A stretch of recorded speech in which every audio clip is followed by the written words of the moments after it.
রমজান মাসটা আরামে কাটালেও ঈদের দিন থেকেই কিন্তু প্রচুর পরিমাণে গরম পড়া শুরু করেছে। তাই ভাবলাম আজকে একটু পান্তা খাওয়ার ব্যবস্থা করি। তো ১ম এ আমি এখানে পান্তা খাওয়ার জন্য আলু ভর্তা বানিয়ে নিয়েছি। আলু ভর্তাটা আজকে আমি শুকনো মরিচ ভেজে কাঁচা পেঁয়াজ দিয়ে করছি। আমার কাছে মনে হয় পান্তা দিয়ে এরকমভাবে আলু ভর্তা করলেই বেশি মজা হয়। আলু ভর্তা অনেকভাবেই করা হয়। আলু ভর্তার টেস্ট একেকটার একেক রকম। আমি শুকনা মরিচ, কাঁচা পেঁয়াজ আর সামান্য একটু সরিষার তেল দিয়ে ভালো করে মাখিয়ে আলু ভর্তা বানিয়ে নিয়েছি। আলু ভর্তা কিন্তু পেঁয়াজ, মরিচ ভেজে করলে ওইটার স্বাদ একরকম, কাঁচা পেঁয়াজ দিয়ে করলে এটার স্বাদ আরেক রকম হয়। তো পান্তা দিয়ে আলু ভর্তা খাওয়ার জন্য আমার কাছে মনে হয় কাঁচা পেঁয়াজের আলু ভর্তাটাই বেস্ট। তো আমি আলু ভর্তাটা ভালো করে মাখিয়ে নিলাম। এরপরে আমি নিয়ে নিব পটল আলুর ভর্তা।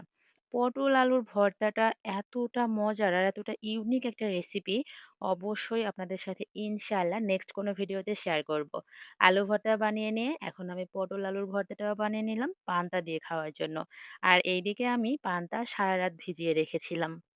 আমার কাছে মনে হয় পান্তার অথেন্টিক রেসিপি যদি আপনি চান তাহলে সেটাকে কি করতে হবে, রাতের ভাত পানি দিয়ে সারারাত ভাতটাকে ভিজিয়ে রাখতে হবে। অনেকেই আছে গরম ভাতের মধ্যে পানি দিয়ে পান্তা বানিয়ে খায় বা ঠান্ডা ভাতের মধ্যে পানি দিয়ে পান্তা বানিয়ে খায়। তবে আমার কাছে মনে হয় পান্তার অথেন্টিক রেসিপি হচ্ছে পান্তা সারারাত ভিজিয়ে রাখলে পান্তার যে একটা স্বাদ হয় এটাই হচ্ছে একটা অথেন্টিক রেসিপি। তো যাই হোক আমি হচ্ছে পান্তা সারারাত ভিজিয়ে রেখেছিলাম আর একটা মাটির হাঁড়িতে পরিবেশন করে নিচ্ছি।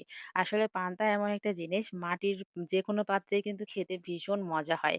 তো আমি ১ হাঁড়ি পান্তা নিয়ে নিলাম। আর সাথে এখানে নিয়ে নিলাম পটল আলুর ভর্তা।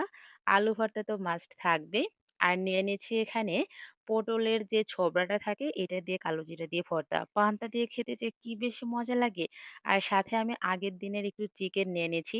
এটা দেশি চিকেন আমি রান্না করেছিলাম। সাথে একটা পেঁয়াজও নিয়ে নিচ্ছি। পেঁয়াজ দিয়ে পান্তা খেতে কিন্তু খুবই মজা। খুবই সহজ সরল সাদামাটাভাবে আজকে আমি পান্তা পরিবেশন করেছি আর সাথে একটা শুকনা মরিচ নিয়েছি। এখন লবণ দিয়ে চটকিয়ে পান্তা ভাত খাওয়া শুরু করব। কি যে ভীষণ মজার! আর কলিজা একদম ঠান্ডা হয়ে গেল মনে হচ্ছে একবার মুখে দিতেই। তো কে এই গরম পড়তে পান্তা খেয়েছেন অবশ্যই কমেন্টস করে জানাবেন।